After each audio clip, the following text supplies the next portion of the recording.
경기 북부 깊은 산 속에 위치한 비밀 벙커에 차가운 공기가 폐부 깊숙이 스며들었고 낡은 콘크리트 벽면에는 습기와 곰팡이가 피어올라 기괴한 분위기를 자아내고 있었지만 그 내부는 외부와 완벽히 차단된 채 최첨단 의료 장비들이 웅궁거리는 소리를 내며 돌아가고 있었다.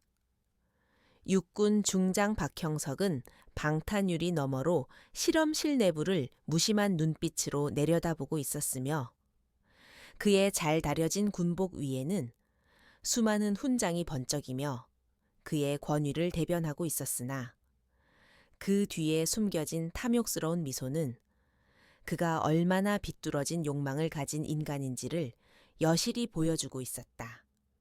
그는 자신의 지위와 권력을 이용해 군 내부에서 비밀리에 금지된 약물 실험을 진행하고 있었고 오늘이 바로 그 실험의 중요한 분기점이 되는 날이라 믿어 의심치 않았다. 실험실 중앙에는 차가운 금속 수술대 위에 결박된 5명의 여성 군인들이 공포와 분노가 뒤섞인 눈빛으로 천장을 응시하고 있었으며 그들의 입에는 재갈이 물려 있어 비명조차 지르지 못하는 처참한 상황이었다. 그들 중 가장 눈에 띄는 인물은 날카로운 눈매와 강인한 인상을 가진 한서윤 중위로 그녀는 특수전 사령부 소속의 엘리트 장교였으나 작전 중 실종 처리되어 이곳으로 끌려온 뒤 박형석의 광기, 어린 실험의 희생양이 될 위기에 처해 있었다. 그녀는 필사적으로 손목을 조여오는 가죽끈을 풀기 위해 몸부림쳤지만 강력한 진정제가 투여된 탓에 근육이 말을 듣지 않았고 정신만이 몽롱한 안개 속에서 뚜렷하게 깨어 있었다. 박형석은 천천히 실험실 문을 열고 들어와 군화 발소리를 요란하게 울리며 수술대 사이를 거닐었고 마치 자신의 영토를 순찰하는 사자처럼 오만하고 거만한 태도로 그녀들을 내려다보았다. 그는 손에 든 차트 파일을 거칠게 넘기며 피험자들의 신상 정보를 훑어보았고 만족스러운 듯 고개를 끄덕이며 옆에 대기하고 있던 하얀 가운을 입은 연구원들에게 눈짓으로 신호를 보냈다. 연구원들은 떨리는 손으로 정체불명의 푸른 액체가 담긴 주사기를 트레이에 준비했고 그 액체는 조명 아래서 기이한 빛을 발하며 보는 이로 하여금 본능적인 거부감과 공포를 불러일으키기에 충분했다. 한서윤은 흐릿해지는 시야 속에서도 박형석을 향해 경멸 어린 시선을 거두지 않았으며 그녀의 눈빛은 마치 당장이라도 밧줄을 끊고 일어나 그의 목을 물어뜯을 듯한 맹수의 그것과 닮아 있었다. 그녀는 군인으로서의 명예와 자부심을 목숨보다 소중히 여겼기에 자신의 신체가 이런 불법적인 실험에 유린당한다는 사실을 도저히 받아들일 수 없었고 이 굴욕을 갚아주기 위해서라도 반드시 살아나가리라 다짐했다. 박형석은 그런 한서윤의 반항적인 눈빛을 발견하고는 흥미롭다는 듯 입꼬리를 비틀어 올리며 천천히 그녀의 수술대 앞으로 다가가 얼굴을 들이밀었다. 박형석은 거친 손길로 한서윤의 턱을 움켜쥐고 좌우로 돌려보며 마치 물건을 감정하듯 그녀의 상태를 살폈고 그의 손에서 나는 진한 담배 냄새와 역겨운 향수 냄새가 한서윤의 코를 찔러 구역질을 유발했다. 그는 낮은 목소리로 조국을 위한 숭고한 희생 운운하며 자신의 범죄를 정당화하는 궤변을 늘어놓았지만 그 말 속에는 오직 자신의 진급과 권력 유지를 위한 더러운 욕망만이 가득 차 있을 뿐이었다. 한서윤은 입에 물린 재갈 때문에 말을 할 수는 없었지만 온 힘을 다해 그를 노려보며 침을 뱉으려 시도했고 그 모습은 박형석의 비틀린 자존심을 건드리는 기폭제가 되었다. 박형석의 표정이 순식간에 일그러지며 그는 쓰고 있던 안경을 거칠게 벗어 던졌고 옆에 있던 연구원의 손에서 주사기를 낚아채듯 빼앗아 들고는 한서윤의 얼굴 위로 위협적으로 치켜들었다.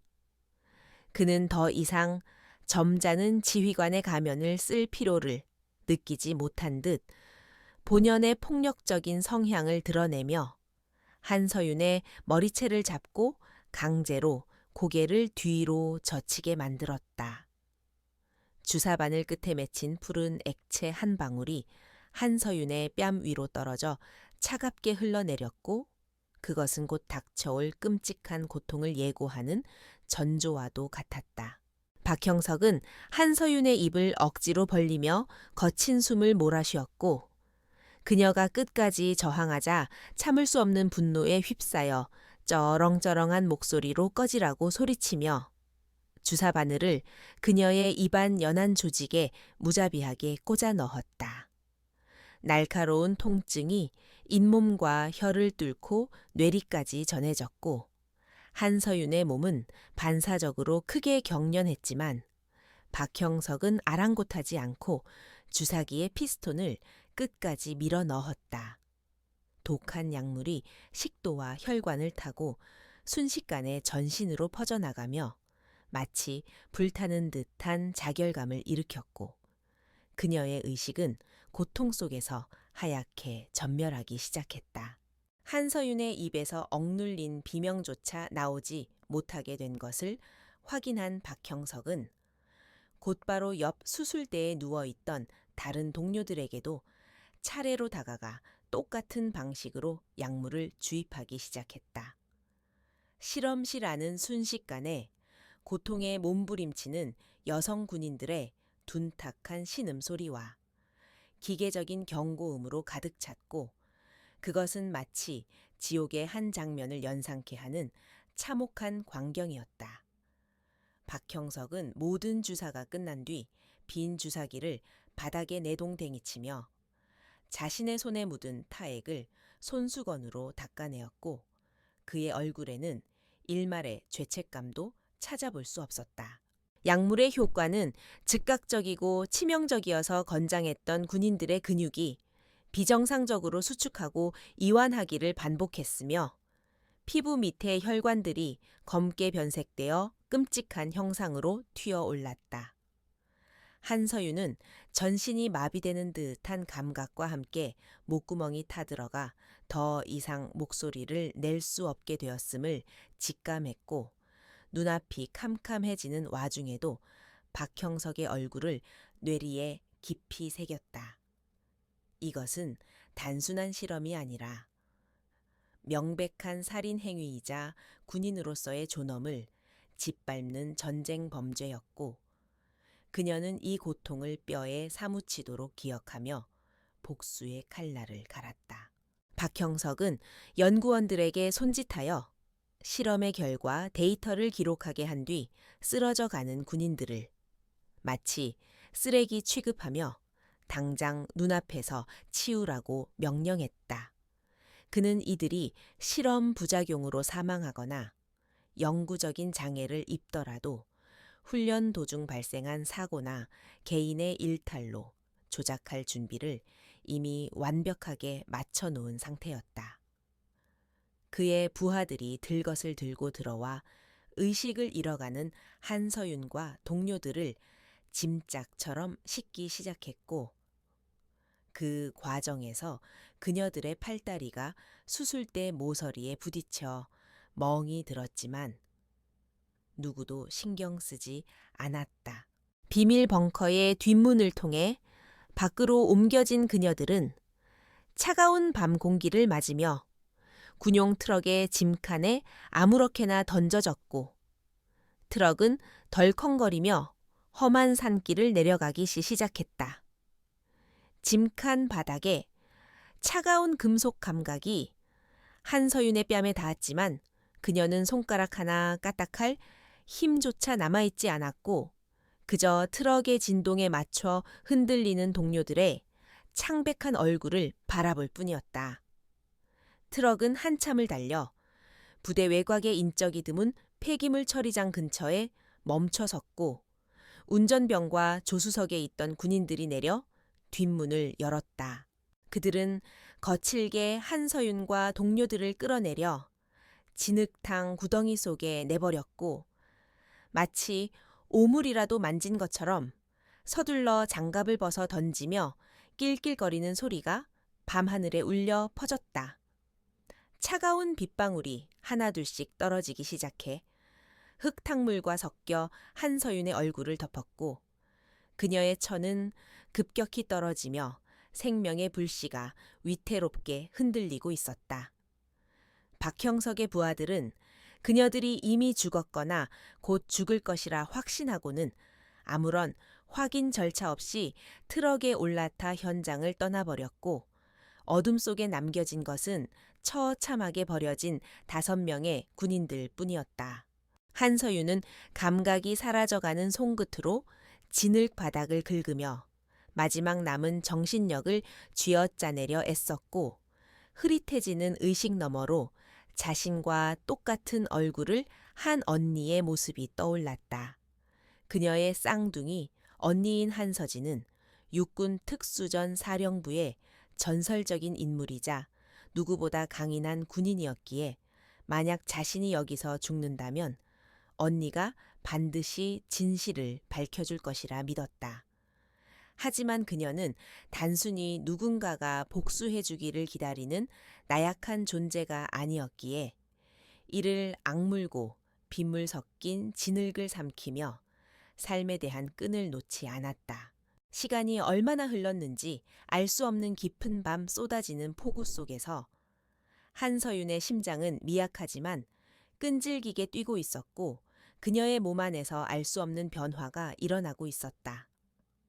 박형석이 주입한 약물은 일반적인 사람이라면 즉사했을 치사량이었지만 한서윤의 특이 체질과 강인한 정신력이 기적적으로 화학 반응을 일으켜 그녀를 죽음의 문턱에서 붙잡고 있었다.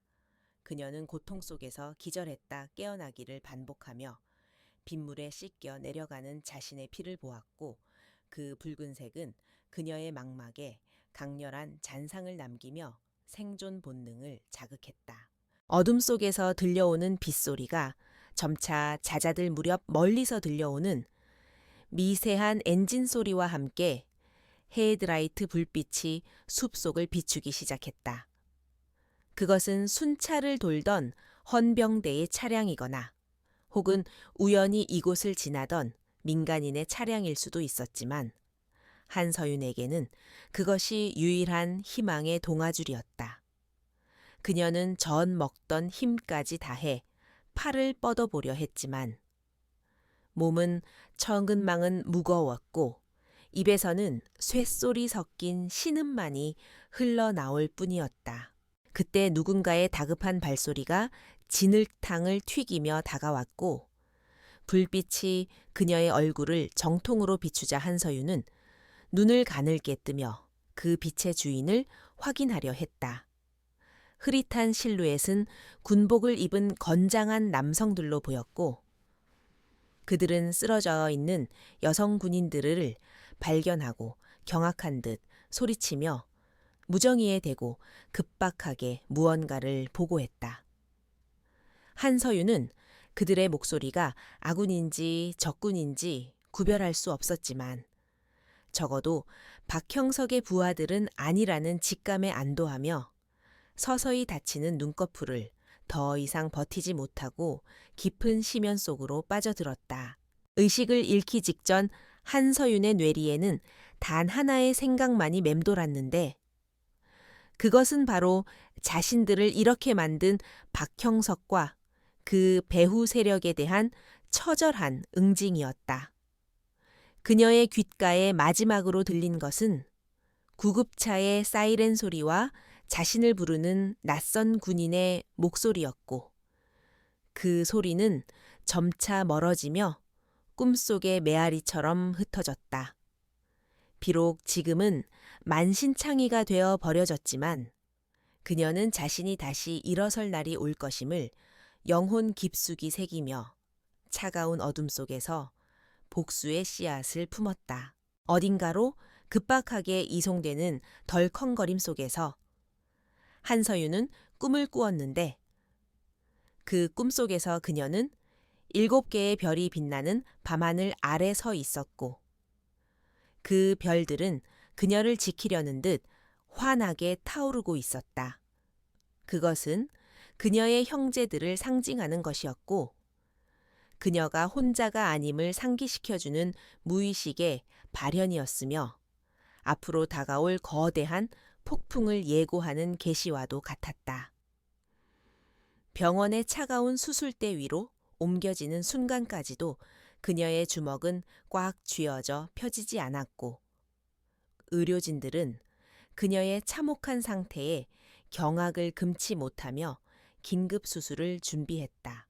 병원 복도에는 긴박한 공기가 흘렀고 한서윤의 소지품에서 발견된 신분증을 확인한 군의관은 사색이 되어 어디론가 전화를 걸기 시작했다.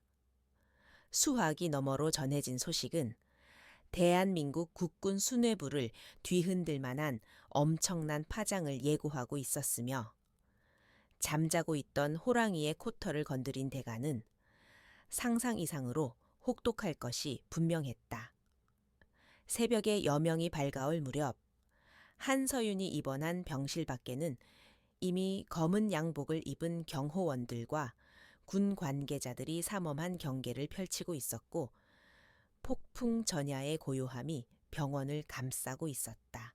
국군 수도병원 최상층 VIP 병동의 복도는 숨소리조차 들리지 않을 만큼 무거운 침묵에 잠겨 있었고 일반적인 병실과는 달리 검은 양복을 입은 국방부 직할 수사관들이 입구를 철통같이 지키고 있어 긴장감을 고조시켰다. 병실 내부에서는 심전도 모니터가 규칙적으로 울리는 기계 음만이 한서윤이 아직 살아있음을 증명하고 있었으며 그녀의 얼굴은 핏기 하나 없이 창백했고 목과 팔에는 수많은 튜브와 붕대가 감겨 있어 보는 이로 하여금 안타까움을 자아냈다. 창밖으로는 폭우가 쏟아지고 있었지만 병실 안의 공기는 그보다 더 차갑고 습했으며 의료진들은 식은땀을 흘리며 바닥만 내려다볼 뿐 감히 고개를 들지 못했다. 병실 문이 거칠게 열리며 전투복 차림의 여군 장성이 바람을 일으키듯 안으로 들어섰고 그녀의 어깨에 빛나는 별 하나는 그녀가 특수전 사령부의 핵심 지휘관인 준장임을 나타내고 있었다. 한서진은 작전 지역에서 헬기를 타고 급파된 상태였으며 침대에 누워있는 동생의 처참한 몰골을 마주하자마자 그녀의 냉철했던 눈동자가 격렬하게 흔들리기 시작했고 쌍둥이 동생인 서윤이 겪었을 고통이 고스란히 전해져 왔다. 그녀는 떨리는 손을 뻗어 동생의 차가운 뺨을 어루만졌고 그 순간 그녀의 눈빛은 슬픔에서 억누를 수 없는 살기로 순식간에 돌변했다. 뒤이어 병실 문이 다시 열리며 군복을 입은 건장한 남성 4명이 차례로 들어왔고 그들의 등장만으로도 넓은 병실이 꽉 차는 듯한 압도적인 위압감이 조성되어 의료진들을 뒷걸음질 치게 만들었다. 첫째 오빠인 한태성은 육군 군단장을 맡고 있는 중장이었고 둘째 한태진은 국군정보사령부 소속의 소장, 셋째와 넷째 역시 각각 공군과 해병대의 준장으로 복무 중인 그야말로 군 명문가의 실세들이었다. 이들 5남매가 한자리에 모인 것은 매우 드문 일이었으나 그들의 어깨에 달린 7개의 별들이 내뿜는 아우라는 병실에 공기마저 바꿔놓기에 충분했다. 담당 주치의는 떨리는 목소리로 차트를 넘기며 한서윤의 상태를 브리핑하기 시작했는데 그의 설명이 이어질수록 병실 안의 온도는 급격히 내려가 마치 빙하기의 한복판에 있는 듯한 착각을 불러일으켰다. 주치의는 한서윤의 체내에서 발견된 미지의 약물 성분이 신경계를 파괴하려 했으며 특히 성대 주변 근육과 조직이 심각하게 손상되어 다시는 목소리를 낼 수 없을지도 모른다는 절망적인 소견을 내놓았다. 그 말을 들은 첫째 한태성 중장의 눈썹이 꿈틀거렸고 그 작은 움직임 하나만으로도 주변의 공기가 찢겨 나가는 듯한 살벌한 기세가 뿜어져 나왔다. 둘째 한태진 소장은 묵묵히 태블릿 PC를 꺼내어 정보사령부 요원들이 입수한 현장 사진과 CCTV 자료들을 형제들에게 보여주었고 그 화면 속에는 쓰레기장처럼 방치된 한서윤과 동료들의 모습이 담겨 있었다. 그것은 단순한 사고가 아니라 명백한 고의성을 띤 살인 미수 행위였으며 누군가 자신의 지위를 이용해 증거를 인멸하고 사건을 은폐하려 했다는 정황이 너무나도 뚜렷했다. 한서진은 화면 속에서 동생이 겪었을 수모를 확인하고는 입술을 피가 날 정도로 깨물며 낮은 목소리로 범인의 이름을 물었다. 한태진은 차가운 목소리로 사건의 주동자가 육군본부 직할연구소의 책임자인 박형석 중장임을 밝혔고 그 이름이 거론되자 형제들의 눈빛에는 일제히 경멸과 분노가 서리기 시작했다. 박형석은 평소에도 군납비리와 인사 청탁 등으로 악명 높은 인물이었으나 정치권의 비호를 받으며 교묘하게 법망을 피해 살아남은 기생충 같은 존재였다. 하지만 이번에 그가 건드린 것은 단순한 여군 장교가 아니라 대한민국 군부를 지탱하는 한씨 가문의 막내딸이었으며 이는 그가 저지른 실수 중 가장 치명적인 것이었다. 셋째 오빠는 벽을 주먹으로 내리치며 당장 헌병대를 동원해 박형석을 체포하고 그를 군사법정에 세워 평생 감옥에서 썩게 만들어야 한다고 격분했지만 맏형인 한태성은 조용히 손을 들어 동생을 제지했다. 한태성은 단순히 법적인 처벌만으로는 부족하다는 것을 알고 있었으며 박형석 같은 인간은 자신의 명예와 권력이 바닥으로 떨어지는 꼴을 보아야만 진정한 고통을 느낄 것이라고 판단했다. 그는 동생들에게 박형석이 내일 오전 국방부 대회의실에서 긴급 기자회견을 열 예정이라는 정보를 공유하며 의미심장한 미소를 지었다. 박형석은 기자회견을 통해 이번 사건을 피해자들의 과실과 약물 오남용으로 조작하여 발표할 계획이었고 이미 주요 언론사들에게 보도자료를 배포하며 여론몰이를 시작한 상태였다.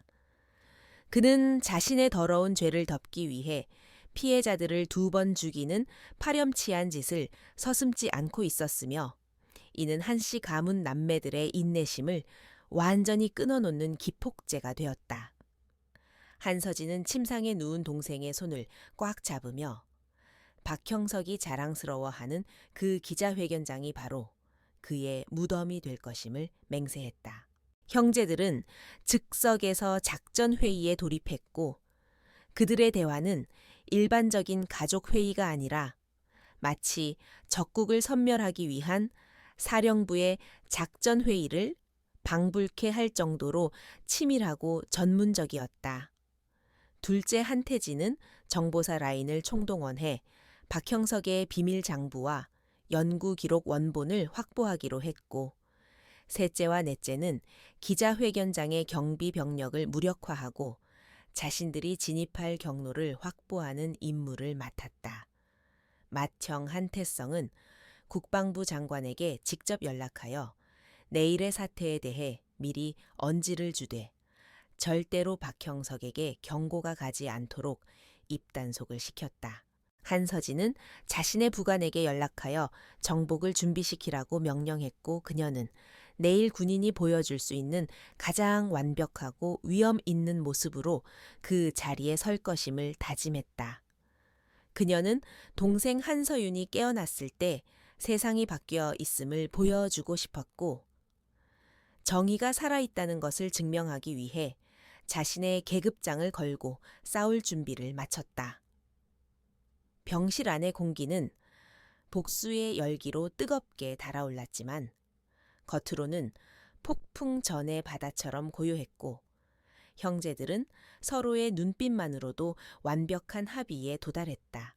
밤이 깊어지자 형제들은 각자의 임무를 수행하기 위해 병실을 나섰고 마지막까지 남은 한서진은 동생의 이마에 가볍게 입을 맞추며 귓가에 작은 목소리로 속삭였다. 그녀는 내일 아침 박형석이 흘릴 눈물은 피눈물이 될 것이며 그가 가진 모든 별들이 추락하는 꼴을 똑똑히 보여주겠다고 약속했다. 빗줄기는 점점 거세져 창문을 때리고 있었지만 한서진의 마음속에는 이미 내일의 태양이 뜨겁게 타오르고 있었고 그 빛은 적들을 태워버릴 심판의 불꽃이었다. 병원 로비로 내려온 한서진과 오빠들은 대기하고 있던 검은 세단들에 나누어 탔고 차량 행렬은 빗속을 뚫고 어둠 속으로 사라지며 거대한 작전의 시작을 알렸다. 서울의 밤거리는 화려한 넌사인으로 빛나고 있었지만 그 이면에서는 대한민국 군부 역사상 유례없는 고위 장성들의 합동작전이 은밀하게 진행되고 있었다. 박형석 중장은 자신의 호화로운 관사에서 와인을 마시며 내일 있을 쇼의 성공을 확신하고 있었겠지만 그는 자신을 향해 다가오는 7개의 별이 가진 파괴력을 전혀 짐작하지 못하고 있었다. 새벽이 밝아오면서 비는 그쳤지만 하늘은 여전히 잿빛 구름으로 덮여 있었고 국방부 청사 주변에는 이른 아침부터 수많은 취재진이 몰려들어 북새통을 이루고 있었다. 기자들은 군 내부의 마약 스캔들이라는 자극적인 소재에 혈안이 되어 있었고 박형석이 뿌려놓은 거짓 정보들은 이미 인터넷을 통해 급속도로 퍼져나가고 있었다. 하지만 진짜 뉴스는 아직 시작되지 않았으며 역사의 한 페이지를 장식할 그 순간을 위해 한씨 가문의 남매들은 군복의 단추를 채우고 별을 닦으며 출격 준비를 마쳤다. 국방부 청사 대회의실은 아침 일찍부터 몰려든 수백 명의 취재진으로 인해 발 디딜 틈조차 없이 북적거리고 있었고 수많은 카메라 플래시가 쉴 새 없이 터지며 실내를 대낮처럼 환하게 밝히고 있었다. 기자들은 특종을 잡기 위해 서로 좋은 자리를 차지하려 몸싸움을 벌였고 곳곳에 설치된 방송 장비들의 열기로 인해 회견장 내부는 찜통처럼 후끈 달아올라 사람들의 신경을 더욱 예민하게 만들고 있었다. 단상 중앙에는 대한민국 육군의 상징 마크가 크게 새겨진 포디엄이 위엄 있게 서 있었지만 그 뒤에서 준비되고 있는 내용은 군의 명예를 더럽히는 추악한 거짓말들의 향연이 될 예정이었다. 대기실 거울 앞에서 자신의 모습을 점검하던 박형석 중장은 옷매무새를 가다듬으며 만족스러운 미소를 지었고 그의 가슴에 달린 화려한 약장들은 조명을 받아 번쩍이며 그의 위세를 과시하고 있었다. 그는 오늘 있을 브리핑을 위해 수석 대변인과 함께 밤새도록 시나리오를 수정하고 리허설을 반복하며 어떤 돌발 질문에도 완벽하게 대처할 수 있도록 철저한 준비를 마쳤다.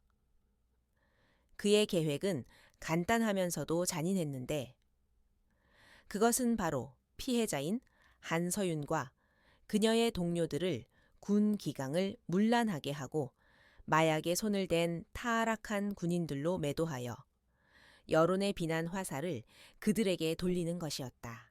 박형석의 부관인 김 대령은 초조한 표정으로 태블릿 PC를 확인하며 실시간으로 올라오는 인터넷 기사들의 반응을 살피고 있었고, 다행히 여론은 그들이 의도한 대로 흘러가고 있는 듯 보였다.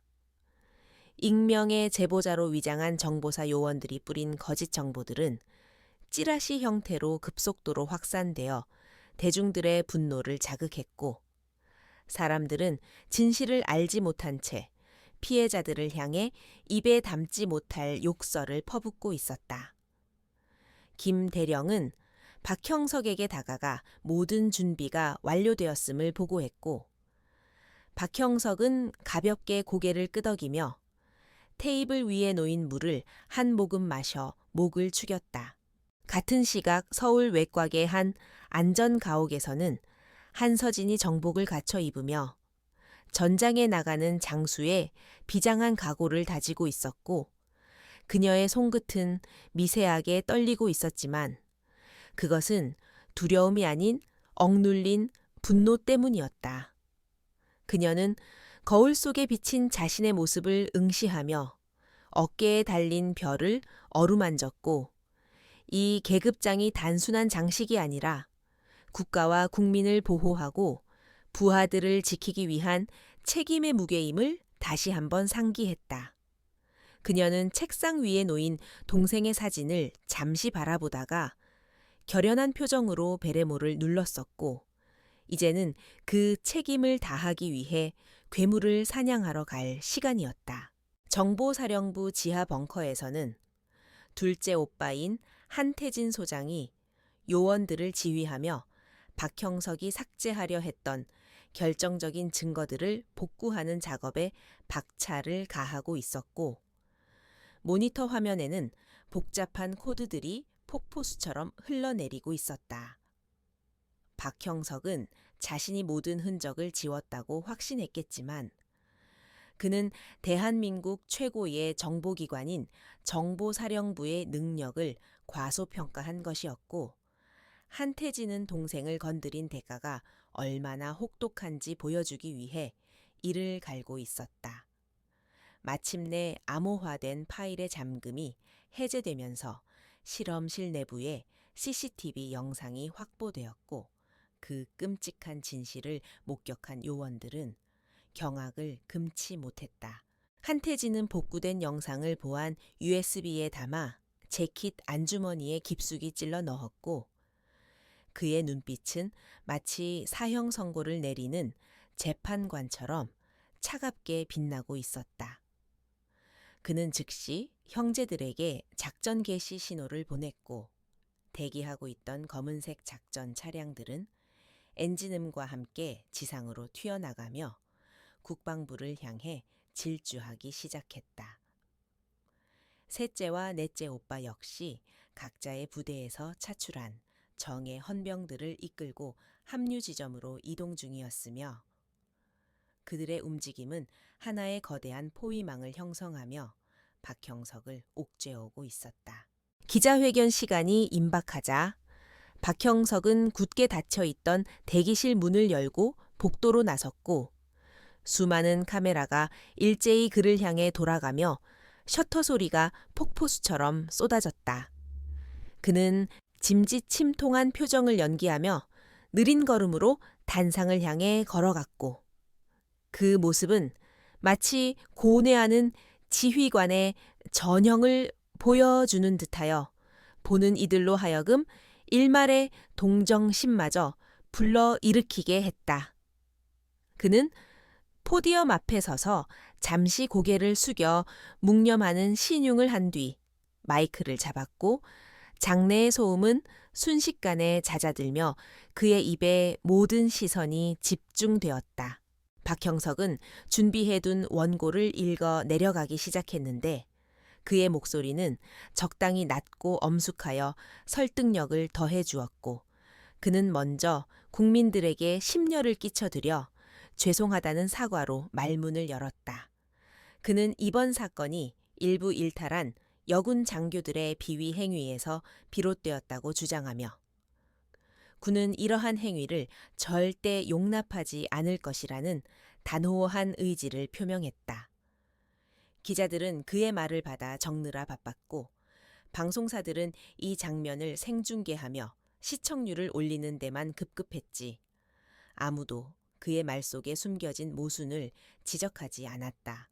그는 한서윤의 이름을 직접 거론하지는 않았지만 누구나 그녀임을 알 수 있도록 교묘하게 상황을 묘사하며 그녀가 평소에도 명령 불복종과 품위 유지 위반으로 여러 차례 경고를 받았다고 거짓말을 했다. 그는 심지어 그녀가 외부 세력과 결탁하여 군사 기밀을 유출하려 했다는 의혹까지 제기하며 사건의 본질을 완전히 왜곡시켜 버렸고 이를 통해 자신의 불법 실험을 국가 안보를 위한 불가피한 조치로 둔갑시키려 했다. TV를 통해 이 모습을 지켜보고 있던 한서윤의 부모님은 분노와 억울함에 가슴을 치며 오열했고 병실에 누워있는 한서윤의 눈가에도 눈물이 고였다. 한편 국방부 정문 위병소 앞에는 검은색 세단 5대가 일렬로 도착하여 길을 막아섰고 위병들이 당황하여 달려 나왔지만 차 문이 열리고 쏟아져 나오는 별들의 행진에 그만 얼어붙고 말았다. 한태성 중장을 필두로 한 5남매가 차례로 내리자 위병소장은 너무 놀라 경례 구호조차 잊어버린 채 입만 벙긋거렸고 그들의 압도적인 기세는 마치 적진을 점령하러 온 정복자들과 같았다. 한태성은 위병들에게 비키라는 말조차 하지 않고 그저 눈빛만으로 그들을 제압하며 당당하게 정문을 통과해 본관 건물을 향해 걸어갔다. 청사 로비에 들어선 그들의 군화 소리는 대리석 바닥을 울리며 웅장하게 퍼져나갔고 근무 중이던 장병들과 공무원들은 복도 양옆으로 물러서서 경외심 어린 눈빛으로 그들을 바라보았다. 육군, 해군, 공군 해병대가 한자리에 모여 그것도 장성급들이 대거 이동하는 모습은 실로 보기 드문 장관이었기에 사람들은 무슨 일이 벌어지고 있음을 직감하고 수군거기 시작했다. 한서진은 가장 앞줄에 서서 흔들림 없는 자세로 걸었고 그녀의 뒤를 따르는 오빠들은 든든한 방패이자 가장 강력한 창이 되어 그녀를 호위하고 있었다. 박형석의 기자회견은 절정으로 치닫고 있었고 그는 이제 감정에 호소하며 눈시울까지 붉히는 열연을 펼치고 있었는데 그는 자신이 마치 부하를 잘못 가르친 죄인인 양자책하는 모습을 보였다. 그는 군의 기강을 바로잡기 위해서라도 이번 사건 관련자들을 엄중히 처벌할 것이며 다시는 이런 일이 재발하지 않도록 뼈를 깎는 혁신을 단행하겠다고 목소리를 높였다. 기자들은 그의 연기에 속아 넘어가 연신 고개를 끄덕이며 긍정적인 기사를 쏟아내고 있었고 박형석은 속으로 쾌재를 부르며 자신의 승리를 확신했다. 하지만 회견장 밖 복도에서는 심상치 않은 기류가 흐르고 있었고 박형석의 경호를 맡은 헌병들이 한씨 남매의 접근을 막으려 했으나 계급의 차이 앞에 무력하게 길을 터줄 수밖에 없었다. 한태진 소장은 복도를 가로막는 경호실장에게 나직하게 비키라고 명령했고 정보사 특유의 살기 어린 눈빛에 압도당한 경호실장은 저항할 의지조차 상실한 채 뒷걸음질 쳤다. 거대한 문 하나를 사이에 두고 안쪽에서는 거짓의 향연이 바깥쪽에서는 진실의 심판이 기다리고 있는 일촉즉발의 상황이었다. 박형석은 마지막 멘트를 정리하며 질문을 받겠다고 말하려던 찰나 회견장 입구 쪽에서 웅성거리는 소리가 들려오자 미간을 찌푸리며 불쾌한 기색을 드러냈다. 그는 부관에게 눈짓을 보내 상황을 확인하게 했지만 이미 통제 불능의 상태가 되어버린 문 밖의 상황은 그의 예상을 완전히 벗어나 있었다. 굳게 닫혀 있던 회견장의 거대한 양쪽 문이 쾅 하는 굉음과 함께 활짝 열려 젖혀졌고 그 소리에 놀란 기자들이 일제히 뒤를 돌아보았다. 열린 문 사이로 역광을 받으며 서 있는 5명의 실루엣은 마치 신화 속의 영웅들이 강림한 듯한 비현실적인 아우라를 뿜어내고 있었고 그들의 어깨와 모자에서 빛나는 7개의 별은 눈이 부실 정도로 찬란했다. 장내의 소음은 순식간에 사라지고 정적만이 감돌았으며 카메라 렌즈들은 본능적으로 박형석이 아닌 새로운 등장인물들을 향해 초점을 맞추기 시작했다. 한서진은 또각거리는 구두 소리를 내며 천천히 그러나 위협적으로 회견장 안으로 걸어 들어왔고 그녀의 시선은 단상 위에 서 있는 박형석에게 고정되어 있었다. 박형석은 자신의 눈을 의심하며 안경을 고쳤었고 그가 한서진의 얼굴을 확인하는 순간 그의 얼굴은 백지장처럼 하얗게 질려버리고 말았다. 그는 분명히 실험체들을 폐기 처분했다고 보고받았는데 그중 한 명이 멀쩡하게 살아서 그것도 장군의 제복을 입고 자신 앞에 나타났다는 사실을 도저히 받아들일 수 없었다. 하지만 그는 곧 그녀가 한서윤이 아닌 쌍둥이 언니 한서진 준장임을 깨닫고 상황이 꼬여도 단단히 꼬였음을 직감하며 식은땀을 흘리기 시작했다. 한서진의 뒤를 이어 들어오는 4명의 장성들을 본 기자들은 그제야 사태의 심각성을 깨닫고 미친 듯이 셔터를 눌러대며 이 역사적인 장면을 담기 위해 앞다투어 달려들었다. 육군 중장 정보사, 소장 공군 준장, 해병대 준장, 그리고 특전사 준장이 한자리에 모인 모습은 그 자체만으로도 뉴스거리였지만 그들이 풍기는 적대적인 분위기는 이것이 단순한 방문이 아님을 말해주고 있었다. 한태성은 묵직한 목소리로 기자들에게 길을 비켜줄 것을 요구했고 홍해 바다가 갈라지듯 인파가 양쪽으로 갈라지며 단상으로 향하는 길이 열렸다. 단상 위에 홀로 남겨진 박형석은 다가오는 5명의 압박감에 숨조차 제대로 쉴 수 없었고 다리가 후들거려 포디엄을 붙잡지 않고서는 서 있기 힘들 지경이었다. 그는 허둥지둥 마이크를 끄려 했지만 손이 미끄러져 쿵 하는 소음만 냈을 뿐이었고 그 소리는 그의 불안한 심리 상태를 그대로 대변해주고 있었다. 한서진은 단상, 바로 아래까지 걸어와 멈춰 섰고 그녀의 서슬 퍼런 눈빛은 박형석을 꿰뚫으며 마치 영혼까지 발가벗기는 듯 했다. 기자들은 숨을 죽인 채 이 긴장감 넘치는 대치 상황을 지켜보았고 생중계 카메라는 이 모든 과정을 전 국민에게 실시간으로 송출하고 있었다. 박형석은 떨리는 목소리로 여기가 어디라고 함부로 난입하느냐며 호통을 쳐보려 했지만 목소리가 갈라져 위험이라곤 찾아볼 수 없었다. 한서진은 차가운 미소를 지으며 천천히 단상 계단을 하나씩 밟고 올라가기 시작했고 그녀의 발걸음 하나하나가 박형석의 심장을 짓누르는 카운트다운과도 같았다. 한서진이 마침내 박형석의 코앞까지 다가가자 두 사람 사이에는 팽팽한 긴장감이 흘렀고 박형석은 그녀에게서 풍겨나오는 살기에 압도되어 뒷걸음질 쳤다. 그녀는 박형석이 쥐고 있던 마이크를 거칠게 빼앗아 들었고 회견장에 모인 모든 사람을 향해 그리고 카메라 너머의 국민들을 향해 당당하게 고개를 들었다. 이제 거짓의 막을 걷어내고 추악한 진실을 세상에 폭로할 시간이 왔음을 알리는 선전포고였다.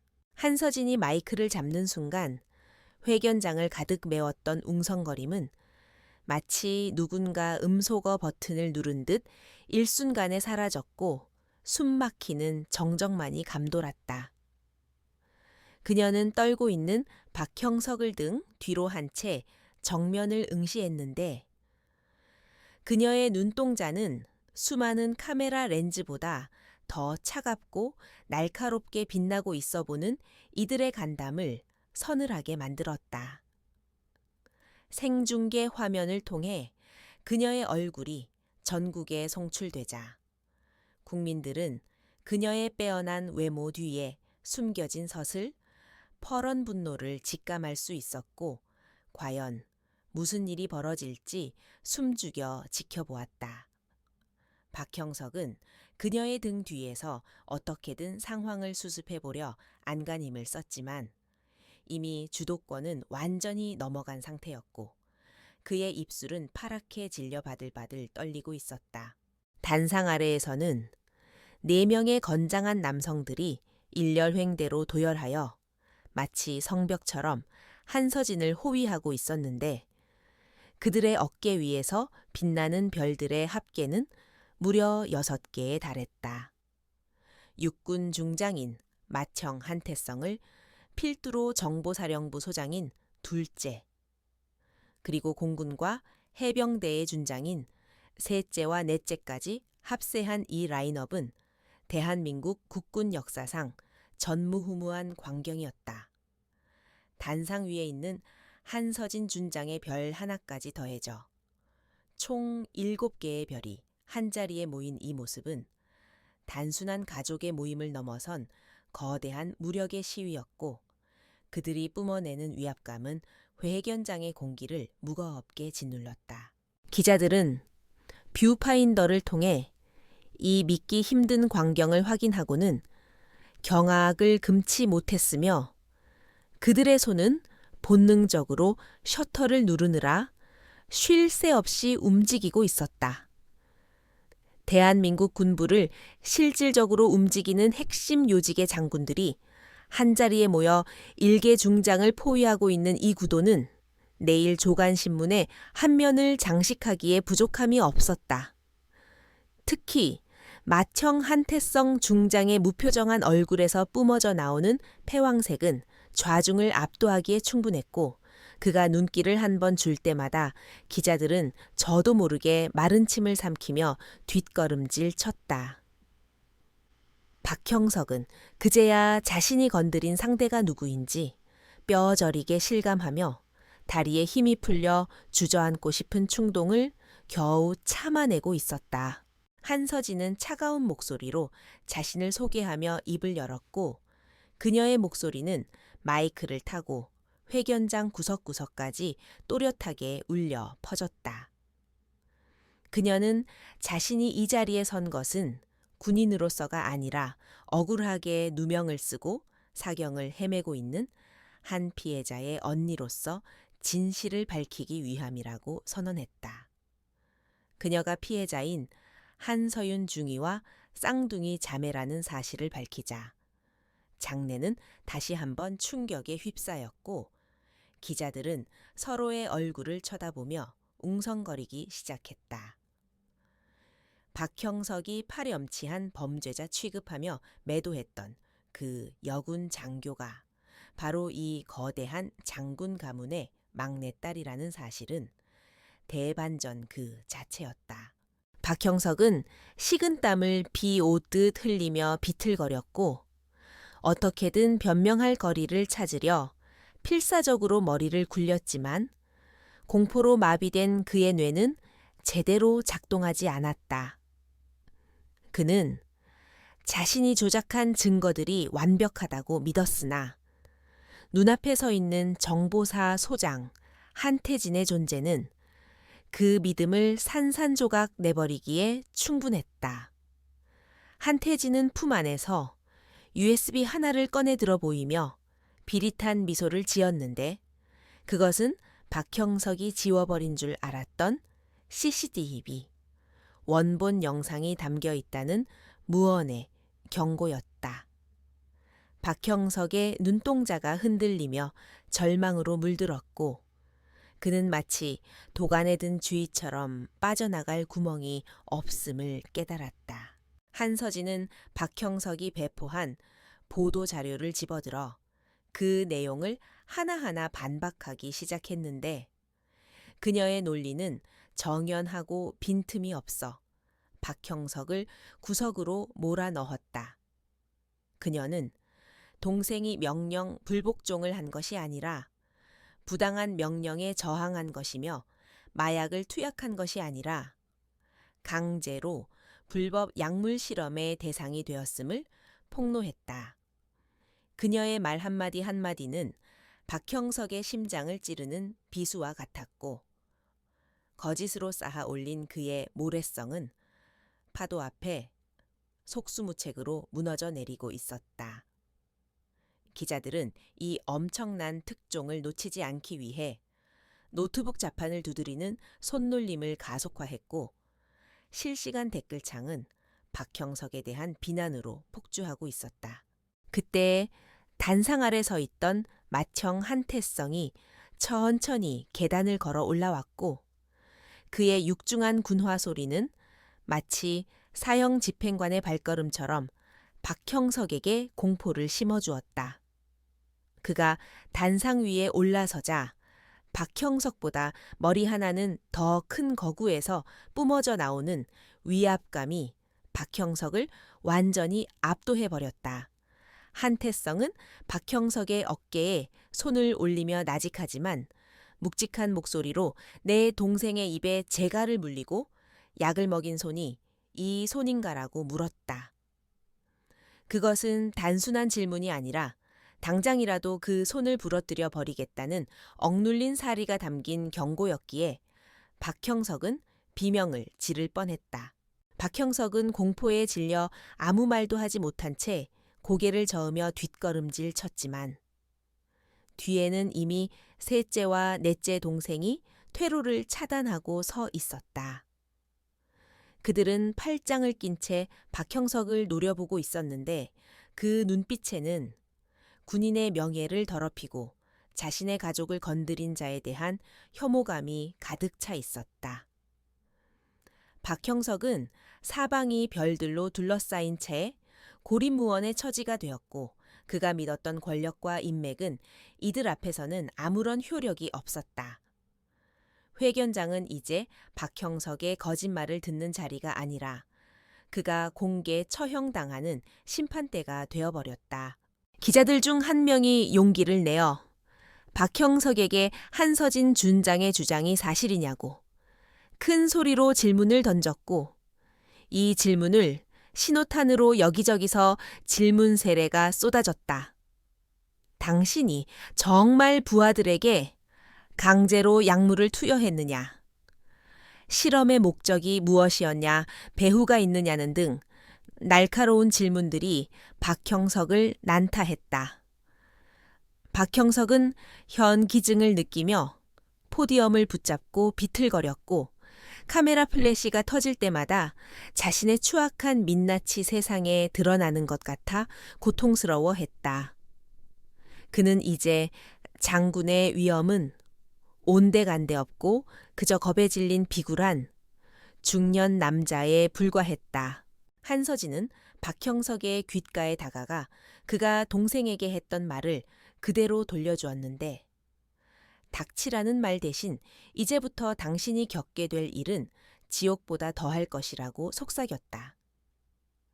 그녀의 목소리는 지독히도 차가웠지만 그 안에 담긴 뜨거운 자매애와 복수심은 박형석의 뼈를 시리게 만들었다. 박형석은 다리의 힘이 완전히 풀려 바닥으로 주저앉았고 그 모습은 카메라에 고스란히 담겨 전 국민에게 생중계되었다. 별 7개가 지켜보는 가운데 땅에 떨어진 별 하나는 처참하게 짓밟히고 있었고 그것은 권선징각의 서막을 알리는 상징적인 장면이었다. 한태진 소장은 단상 옆에 설치된 대형 스크린을 가리키며 준비된 영상을 재생하라고 신호를 보냈고 곧이어 스크린에는 박형석이 감추고 싶었던 진실이 적나라하게 펼쳐지기 시작했다. 영상 속에는 실험실의 참혹한 광경과 고통에 몸부림치는 여성 군인들의 모습, 그리고 악마처럼 웃고 있는 박형석의 얼굴이 선명하게 담겨 있었다.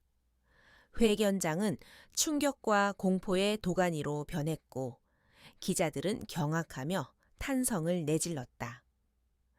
이제 박형석에게 남은 것은 파멸뿐이었고, 그를 기다리는 것은 차가운 감옥과 평생 씻을 수 없는 불명예였다. 한서진은 주저앉은 박형석을 내려다보며 경멸 어린 시선을 보냈고, 그녀의 등 뒤에 선 오빠들은 든든한 버팀목이 되어 그녀를 지지하고 있었다. 7개의 별이 만들어낸 이 완벽한 포위망 안에서 박형석이 빠져나갈 길은 전무했으며, 그는 자신의 오만과 탐욕이 불러온 재앙을 온몸으로 받아내야 했다. 한서진은 마이크를 다시 잡고 떨리는 목소리를 가다듬으며 국민들을 향해 이제부터 이 사건의 모든 진실을 낱낱이 밝히고 관련자들을 엄벌에 처하겠다고 약속했다. 그녀의 선언과 함께 회견장은 뜨거운 취재 열기로 달아올랐고, 정의의 심판이 시작되었음을 알렸다. 대형 스크린에서 재생된 영상은 회견장의 공기를 순식간에 얼어붙게 만들었고, 그 속에 담긴 장면은 인간이 상상할 수 있는 잔혹함의 한계를 넘어서고 있었다.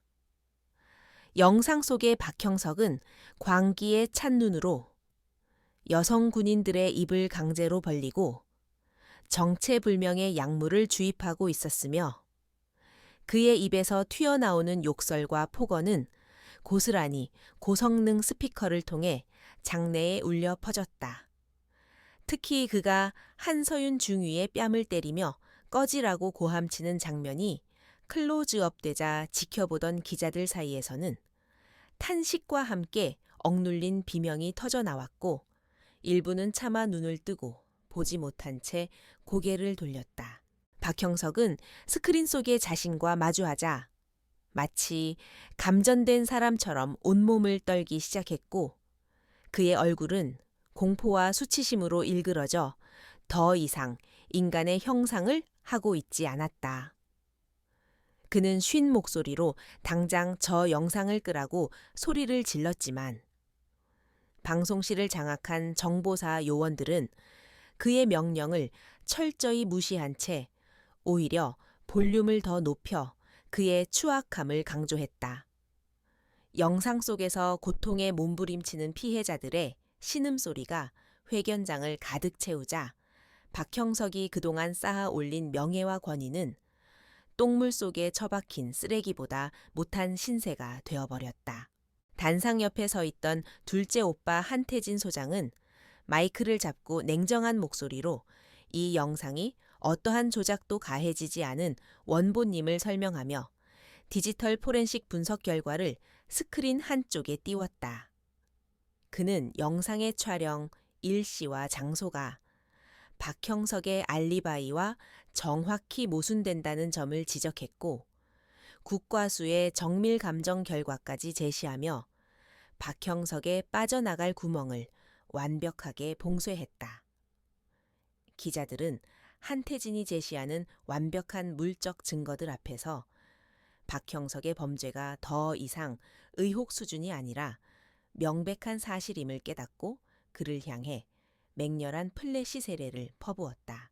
박형석은 궁지에 몰리자 이성을 잃고 날뛰기 시작했는데, 그는 이것이 한 씨 가문의 음모이며 딥페이크 기술을 이용한 조작된 영상이라고 억지를 부리며 발악했다.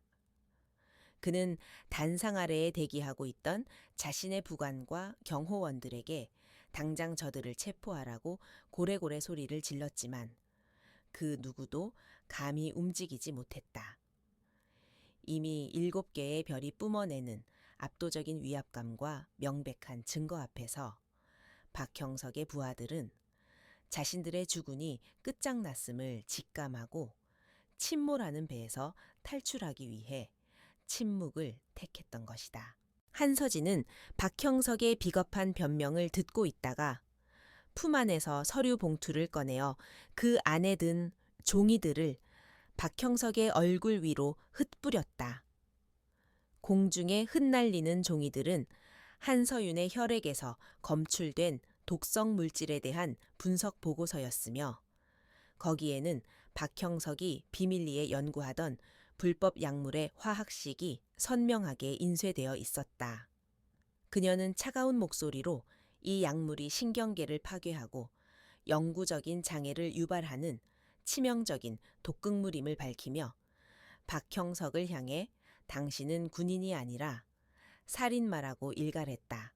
그녀의 서슬퍼런 일갈의 박형석은 말문이 막혀 뻐끔거렸고 종이에 베인 듯한 날카로운 시선들이 사방에서 그를 찌르자 그는 극심한 현기증을 느끼며 비틀거렸다. 기자들은 바닥에 떨어진 보고서를 줍기 위해 몸싸움을 벌였고 생중계 채팅창에는 박형석에 대한 분노와 한서진에 대한 응원의 메시지가 폭포수처럼 쏟아지고 있었다.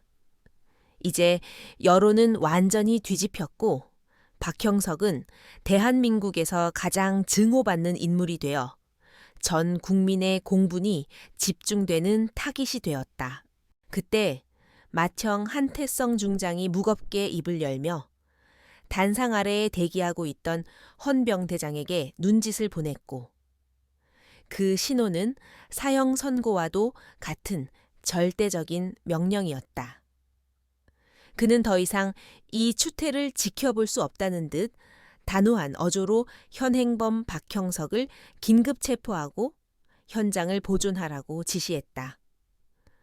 육군 중장의 명령이 떨어지자마자 대기하고 있던 무장 헌병들이 우르르 단상 위로 뛰어 올라왔고 그들의 손에는 은색 수갑이 들려 있어 박형석의 최후를 예고했다. 박형석은 헌병들이 다가오자 뒷걸음질치며 내 몸에 손대지 말라고 발악했지만 셋째와 넷째 오빠가 퇴로를 차단하고 있어 도망칠 곳은 어디에도 없었다. 그는 마지막 발악으로 한서진에게 달려들려 했지만 옆에 서 있던 해병대 준장인 넷째 오빠가 순식간에 그의 팔을 낚아채어 제압해버렸다. 우지끈하는 소리와 함께 박형석의 발이 뒤로 꺾였고 그는 비명을 지르며 바닥에 무릎을 꿇려졌는데 그 모습은 마치 죄인이 심판대 앞에서 처형을 기다리는 꼴과 흡사했다. 헌병들은 신속하게 박형석의 손목에 수갑을 채웠고 차가운 금소금이 찰칵하고 울리는 순간 박형석의 영광스러웠던 군 생활은 불명예스러운 파국을 맞이했다. 그는 바닥에 엎드린 채 고개를 들어 한서진을 노려보았지만 그의 눈빛에는 더 이상 오만함은 없고 오직 패배자의 도끼만이 남아있을 뿐이었다. 한서진은 그를 내려다보며 동정심조차 들지 않는다는 듯 차갑게 고개를 돌렸고 이것은 그녀가 그에게 보여줄 수 있는 최대의 경멸이자 무시였다. 박형석이 헌병들에게 질질 끌려 회견장을 나가는 동안 기자들은 그 모습을 놓치지 않기 위해 뒤를 쫓으며 질문을 퍼부었고 플래시 세례는 멈추지 않았다. 그는 끝까지 억울하다고 소리쳤지만 그 목소리는 이미 힘을 잃어 공허한 메아리처럼 흩어졌고 사람들은 그를 향해 야유와 비난을 쏟아냈다. 화려했던 별들은 땅에 떨어져 짓밟혔고 그가 입고 있던 제복은 이제 죄수복이나 다름없는 치욕의 상징이 되어버렸다. 회견장에 남은 5 남매는 소란이 가라앉을 때까지 단상 위를 지키며 굳건히 서 있었고 그들의 모습은 혼란스러운 상황 속에서도 흔들리지 않는 중심축과 같았다. 한서진은 떨리는 손으로 마이크를 다시 잡고 국민들에게 군 내부의 자정작용을 약속하며 이번 사건을 계기로 다시는 이런 비극이 일어나지 않도록 끝까지 감시하겠다고 다짐했다. 그녀의 진심 어린 호소에 기자들은 숙연해졌고 장내에는 잠시 동안 무거운 침묵이 흘렀으나 곧이어 우레와 같은 박수가 터져 나왔다. 기자회견이 끝나고 한 씨 남매가 회견장을 빠져나오자 복도에서 대기하고 있던 수많은 군 관계자들이 그들을 향해 거수경례를 붙였고 그 눈빛에는 존경과 두려움이 섞여 있었다. 그들은 단순히 계급이 높아서가 아니라 불의에 맞서 가족과 정의를 지켜낸 진정한 군인의 모습을 보여주었기에 부하들의 마음을 움직인 것이었다. 한서진은 피로가 몰려왔지만 옆에서 든든하게 지켜주는 오빠들의 존재 덕분에 무너지지 않고 끝까지 당당한 걸음을 유지할 수 있었다. 청사 밖으로 나오자 비는 완전히 그치고 구름 사이로 햇살이 비치기 시작했는데 그것은 마치 어둠이 걷히고 새로운 시작이 도래했음을 알리는 자연의 계시와도 같았다. 국방부 앞마당에는 박형석의 측근들이 줄줄이 연행되어 호송차에 태워지고 있었고 그 광경을 지켜보는 시민들은 환호성을 지르며 한 씨 남매를 연호했다. 이제 거대한 악의 축 하나가 뽑혀 나갔지만 이것은 끝이 아니라 썩은 환부를 도려내고 새 살을 돋게 하는 긴 과정의 시작일 뿐이었다.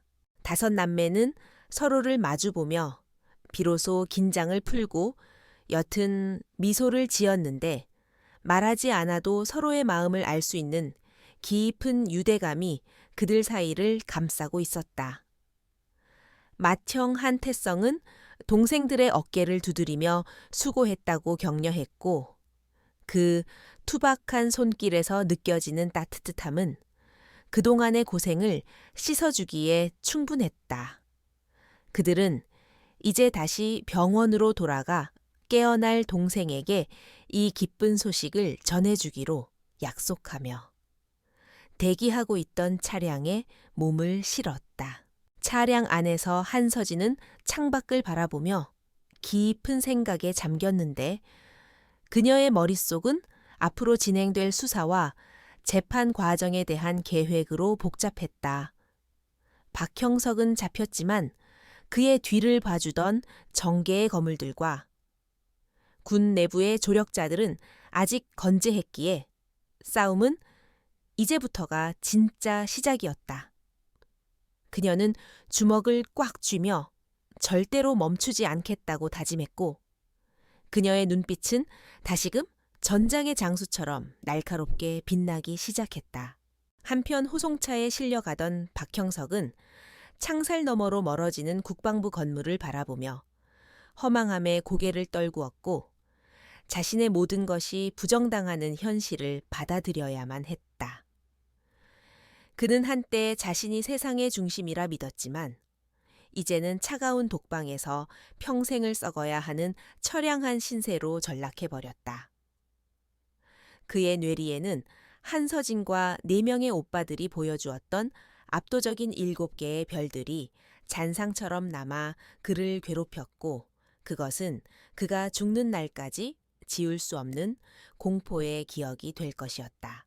국방부 청사 앞에 소동이 정리되고 시민들이 흩어진 뒤에도 그 자리에 남은 열기는 쉽게 식지 않았으며 대한민국은 이 사건으로 인해 거대한 변화의 소용돌이 속으로 빠져들었다. 뉴스는 온종일 이 사건을 대서특필했고 전문가들은 군 개혁의 필요성을 역설하며 한 씨 가문의 행동을 영웅적인 결단으로 평가했다. 하지만 한서진에게 중요한 것은 세상의 평가가 아니라 병상에 누워있는 동생의 안위와 그녀가 되찾아야 할 잃어버린 명예뿐이었다. 박형석의 체포는 끝이 아니라 군 내부 깊숙이 뿌리 박힌 거대한 부패의 사슬을 끊어내는 대숙청의 서막에 불과했으며 국방부 내부에 설치된 특별수사본부는 24시간 불이 꺼지지 않는 심판의 용광로처럼 뜨겁게 타오르고 있었다. 맏형 한태성 중장은 육군참모총장의 정원을 위임받아 수사본부장 자리에 앉았고 그의 지휘 아래 수백 명의 군 검찰과 헌병들이 동원되어 박형석 라인으로 분류되는 모든 인물에 대한 동시다발적인 압수수색을 감행했다. 국방부 청사는 연일 쏟아져 나오는 압수 물품 박스들로 발 디딜 틈이 없었으며 그 안에는 조작된 진급 심사 서류와 뇌물 수수 장부 그리고 불법 약물 거래 내역이 고스란히 담겨 있어 보는 이들을 경악하게 만들었다. 정보사령부 소장인 둘째 한태진은 자신의 전문 분야인 사이버 추적과 정보망을 총동원해 박형석이 해외 페이퍼 컴퍼니를 통해 빼돌린 막대한 비자금의 흐름을 끝까지 추적하고 있었다.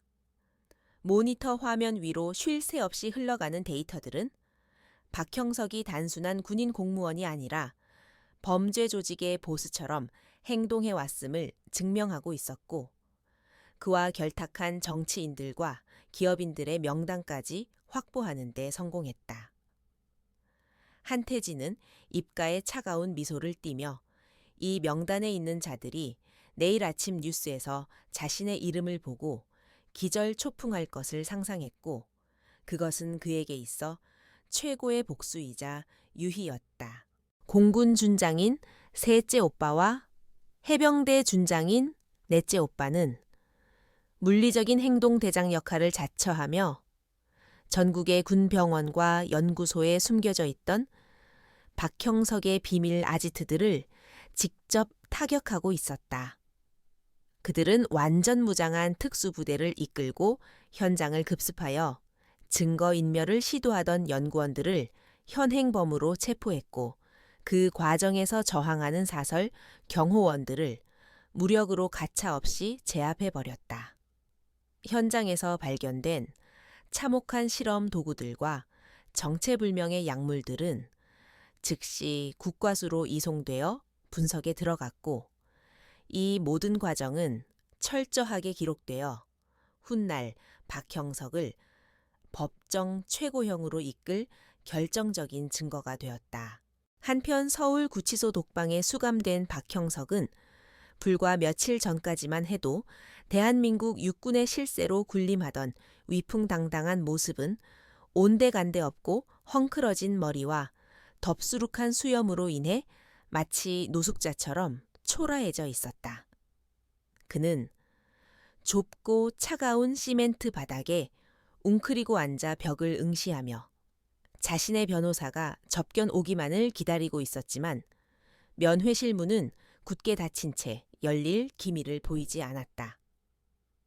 그가 믿었던 정치권의 뒷배들은 여론이 악화되자마자 꼬리 자르기를 시전하며 그와의 연락을 끊어버렸고 심지어 그의 가족들조차 언론의 집중 포화를 피해 해외로 도피했다는 소식만이 간수의 입을 통해 전해질 뿐이었다. 철통 같은 보안 속에 유지되던 취조실의 무거운 철문이 끼익 소리를 내며 열렸고 군화 소리가 또각또각 울리며 들어온 사람은 다름 아닌 한서진 준장이었다.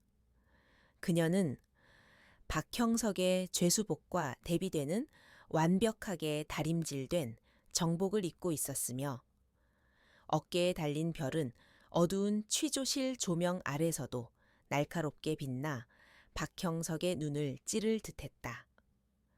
박형석은 그녀를 보자마자 반사적으로 몸을 움츠렸으나 곧이어 마지막 자존심을 세우며 짐짓 태연한 척 고개를 들었고 쉰 목소리로 네가 감히 상관에게 이런 대우를 하고도 무사할 줄 아느냐고 허세를 부렸다. 한서진은 아무런 대꾸 없이 의자를 빼내어 박형석의 맞은편에 앉았고 품에서 두툼한 서류 뭉치를 꺼내어 철제 테이블 위에 광소리가 나도록 던져 놓았다. 그녀는 차가운 눈빛으로 박형석을 꿰뚫어 보며 당신의 계급은 이미 박탈당했고 지금 당신은 군인이 아니라 군형법을 위반한 중범죄자이자 민간인 신분일 뿐이라고 냉정하게 팩트를 꽂아 넣었다.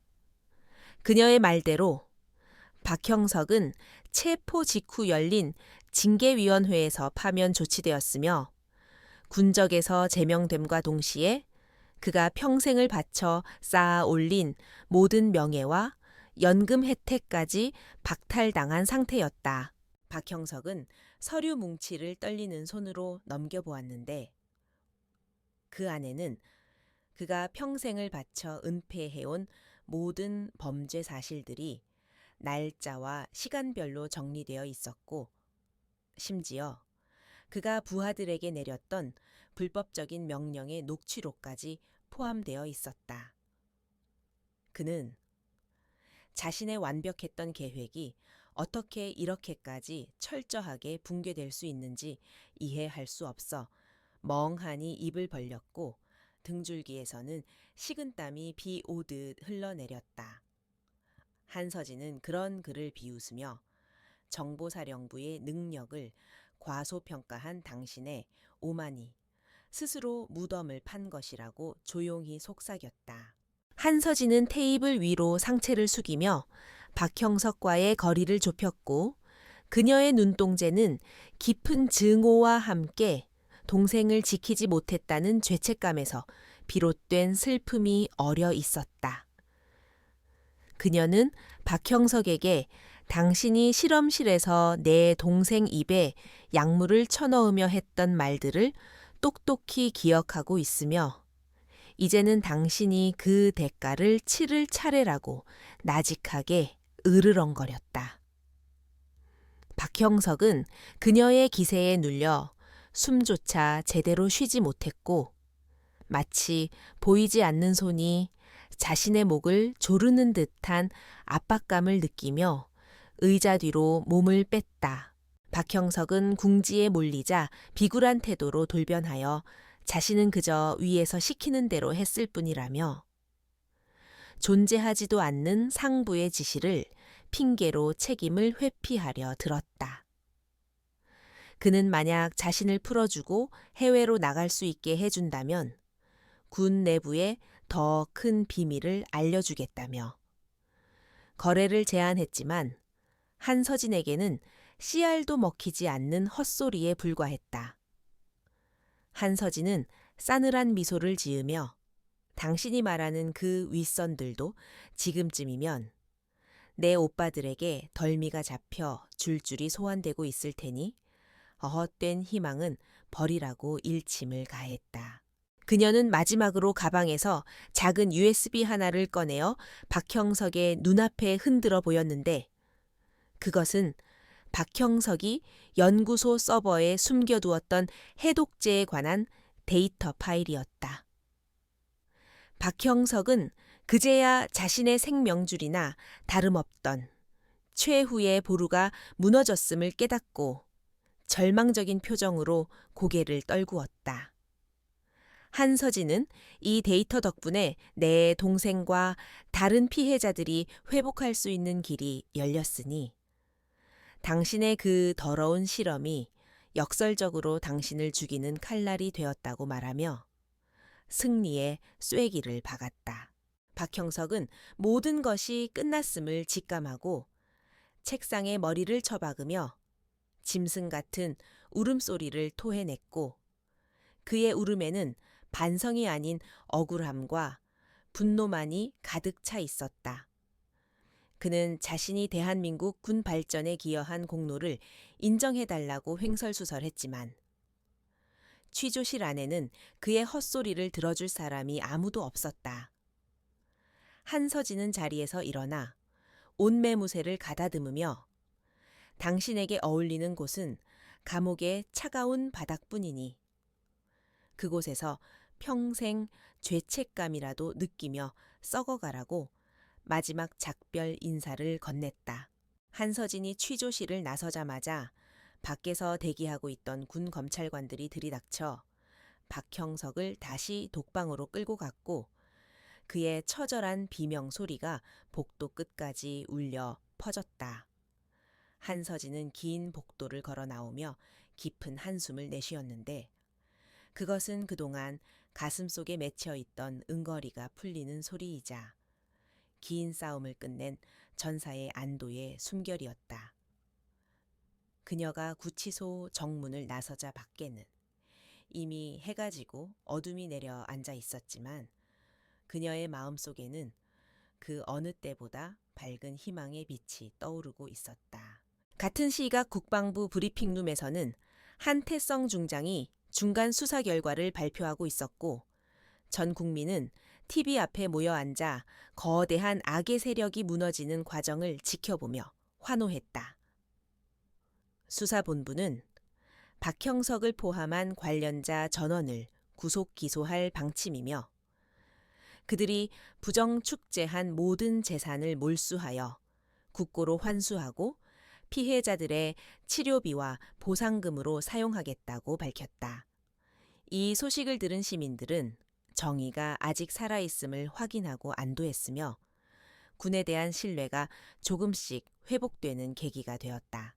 병원에서는 희소식이 기다리고 있었는데 한서진이 가져온 해독제 데이터 덕분에 의료진들이 맞춤형 치료제를 개발하는데 성공했다는 연락이 온 것이었다. 한태진 소장은 이 기쁜 소식을 가장 먼저 형제들에게 알렸고 흩어져 있던 5남매는 다시 병원으로 집결하기 위해 각자의 위치에서 서둘러 이동했다. 이제 복수는 끝났고 그들에게 남은 가장 중요한 임무는 상처 입은 막내를 보듬어 안고 다시 예전에 행복했던 가족으로 돌아가는 것이었다. 한서진이 병원에 도착했을 때 병실 앞은 이미 도착한 오빠들로 북적이고 있었고 그들의 얼굴에는 며칠간의 긴장이 풀려 한결 편안한 미소가 감돌고 있었다. 그들은 유리창 너머로 평온하게 잠들어 있는 한서윤을 바라보며 말없이 서로의 어깨를 감싸 안았고 그 침묵 속에는 천마디 말보다 더 깊은 형제애가 흐르고 있었다. 비록 한서윤이 겪은 고통은 씻을 수 없는 상처로 남겠지만 가족이라는 든든한 울타리가 있는 한 그녀는 반드시 다시 일어설 수 있을 것이라고 모두가 믿어 의심치 않았다. 그날 밤 병실 안은 따뜻한 공기로 가득 찼고 5남매는 돌아가며 한서윤의 곁을 지키며 그녀가 눈을 뜨는 순간을 기다렸다.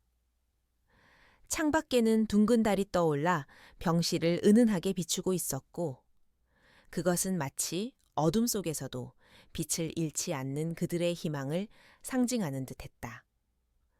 악몽 같았던 시간은 지나갔고 이제 그들 앞에는 치유와 회복의 시간이 기다리고 있었으며 7개의 별은 그 어느 때보다 찬란하게 빛나며 서로를 비추고 있었다. 박형석과 그의 일당들이 차가운 감옥에서 죗값을 치르는 동안 한씨 가문은 다시 하나로 뭉쳐 더욱 단단해졌고 그들의 이야기는 군 내부에서 전설처럼 회자되며 정의의 표상으로 남게 되었다. 한서진은 잠든 동생의 손을 꼭 잡으며 속으로 맹세했는데 그것은 앞으로 어떤 시련이 닥쳐와도 다시는 가족을 다치게 하지 않겠다는 굳은 다짐이었다. 그녀의 눈가에 맺힌 눈물은 슬픔이 아닌 감사의 눈물이었고 긴 밤이 지나고 마침내 찾아온 새벽의 여명이 창가를 통해 스며들고 있었다. 박형석은 판결문을 듣는 순간 다리가 풀려 주저앉으려 했으나 옆에 서 있던 교도관들에 의해 강제로 일으켜 세워졌고 그의 눈동자는 초점을 잃고 허공을 헤매고 있었다. 그는 자신이 평생을 바쳐 쌓아 올린 권력의 탑이 한순간에 무너져 내리는 소리를 들으며 절망의 나락으로 떨어졌고 이제 그에게 남은 것은 차가운 감옥의 독방과 끝없는 후회뿐이었다. 법정 밖으로 끌려나가는 그의 등 뒤로 시민들의 야유와 비난이 쏟아졌지만 그는 고개조차 들 수 없었고 그 처량한 뒷모습은 권선징각이라는 진리를 다시 한번 세상에 각인시켰다. 한서진과 4명의 오빠들은 방청석 맨 앞줄에 앉아 이 모든 과정을 지켜보았고 그들의 표정은 승리의 기쁨보다는 정의가 실현되었다는 안도감으로 차분하게 가라앉아 있었다. 재판이 끝나고 병원으로 돌아온 한서진은 가벼운 발걸음으로 동생의 병실을 향해 걸어갔고 복도 창문으로 들어오는 햇살은 그 어느 때보다 따스하게 느껴졌다. 의료진은 박형석의 데이터에서 추출한 성분으로 만든 해독제를 한서윤에게 투여한 지 일주일이 지났고 이제 곧 그녀가 긴 잠에서 깨어날 것이라는 희망적인 소견을 내놓은 상태였다. 병실 문을 열자 침대 곁을 지키고 있던 어머니가 한서진을 보며 환하게 웃었고 그 미소 속에는 긴 고통의 터널을 지나온 가족만이 공유할 수 있는 깊은 평안이 담겨 있었다. 한서진은 제복 상의를 벗어 걸어두고 동생의 침대 곁으로 다가가 앉으며 여전히 창백하지만 한결 편안해진 동생의 얼굴을 어루만졌다. 그때의 기적처럼 한서윤의 손가락이 미세하게 움직이기 시작했고 이를 발견한 한서진은 숨을 멈추고 동생의 얼굴을 뚫어지게 바라보며 간절히 기도했다. 한서윤의 눈꺼풀이 파르르 떨리더니 천천히 들어 올려졌고 몽롱한 시선이 초점을 맞추려 애쓰는 모습이 한서진의 눈동자에 가득 찼다. 오랜 시간 어둠 속에 갇혀있던 한서윤이 처음으로 마주한 세상은 자신을 걱정스럽게 내려다보는 언니의 눈물 젖은 얼굴이었고 그녀는 본능적으로 안도감을 느끼며 희미한 미소를 지어 보였다. 병실 안은 순식간에 환호와 눈물 바다로 변했고 소식을 듣고 달려온 오빠들은 서로의 등을 두드리며 아이처럼 기뻐했다. 한서윤은 아직 성대가 완전히 회복되지 않아 목소리를 낼 수는 없었지만 눈빛만으로도 가족들에게 감사의 마음을 전하기에 충분했고 그녀의 살아있는 눈동자는 그 어떤 말보다 강한 생명력을 보여주었다. 맏형 한태성은 동생의 손을 잡고 굵은 눈물을 뚝뚝 흘리며 미안하다는 말을 반복했고 그 투박한 손길에서 전해지는 진심은 한서윤의 얼어붙었던 마음을 녹여주었다. 한서윤은 힘겹게 손을 들어 오빠의 눈물을 닦아주려 애썼고 그 작은 몸짓 하나가 병실 안에 있던 모든 사람의 가슴을 먹먹하게 만들었다. 이것은 단순한 회복이 아니라 죽음의 문턱까지 갔다 돌아온 자만이 보여줄 수 있는 인간 승리의 드라마였다. 계절이 바뀌어 차가운 겨울바람이 물러가고 따뜻한 봄 기운이 대지를 감싸기 시작할 무렵 한서윤은 본격적인 재활 훈련에 돌입했다.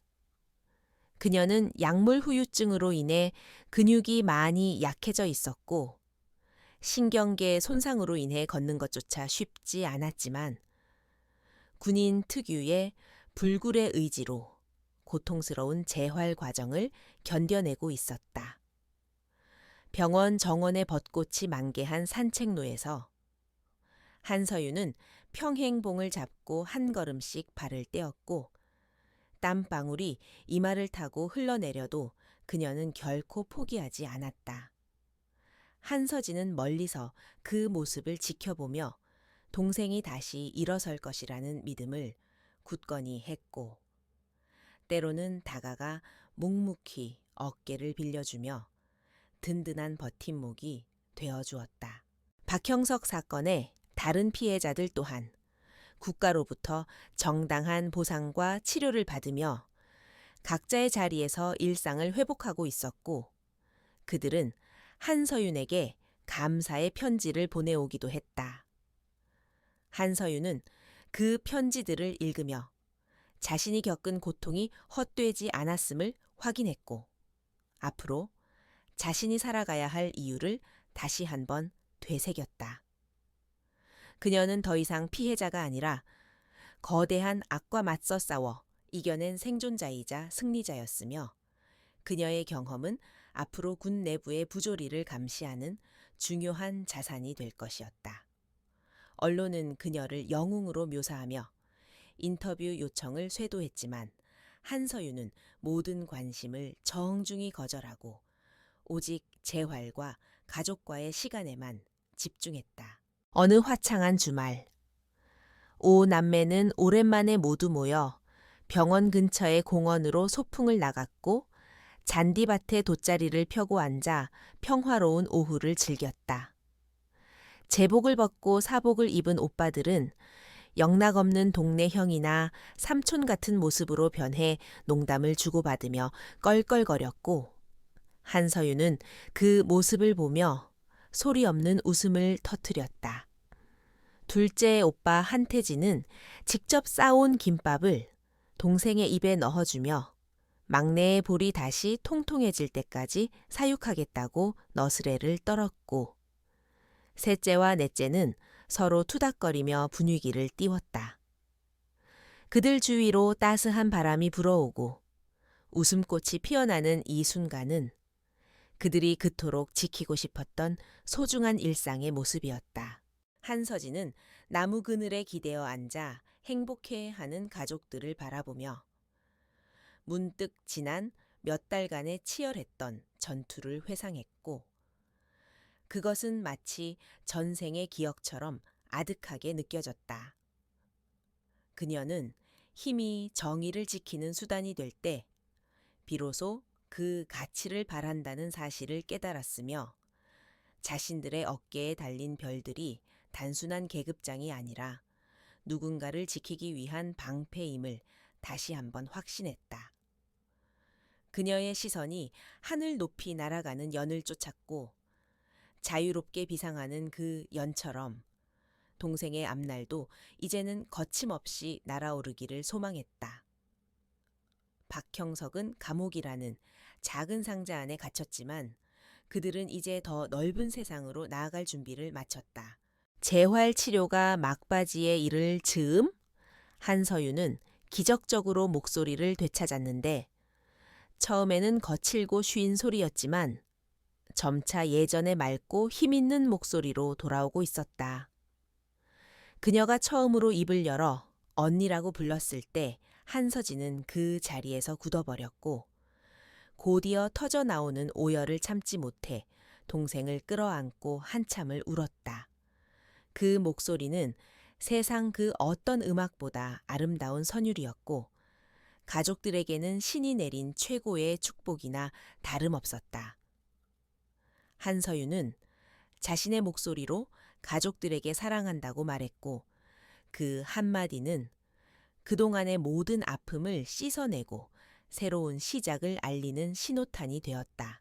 1년 후 한서윤은 건강을 완전히 회복하여 군에 복귀하지 않고 명예롭게 전역하는 길을 택했으며 대신 군 인권센터의 상담사로 새로운 인생을 시작했다.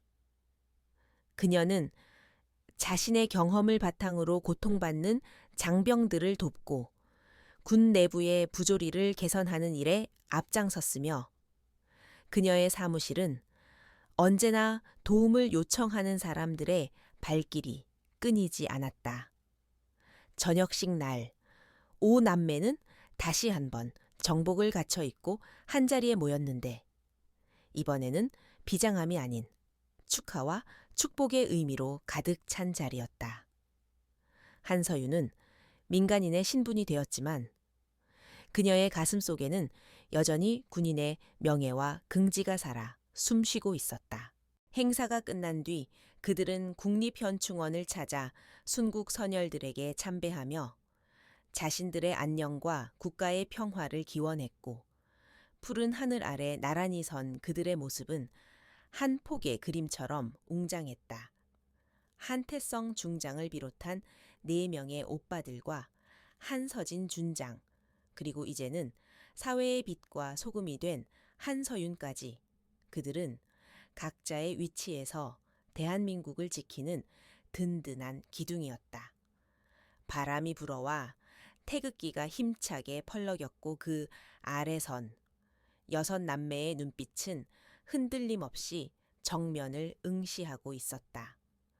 그들은 서로 다른 길을 걷게 되었지만 마음만은 언제나 하나로 연결되어 있었고 그 유대는 어떤 시련이 닥쳐와도 결코 끊어지지 않을 강인한 밧줄과 같았다.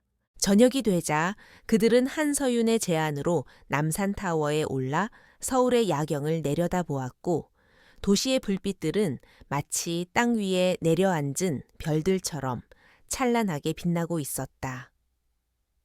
한서윤은 난간에 기대어 서서 깊은 숨을 들이마시며 자유의 공기를 만끽했고 그녀의 옆에 선 언니와 오빠들은 그녀를 애워싸며 차가운 밤바람을 막아주었다.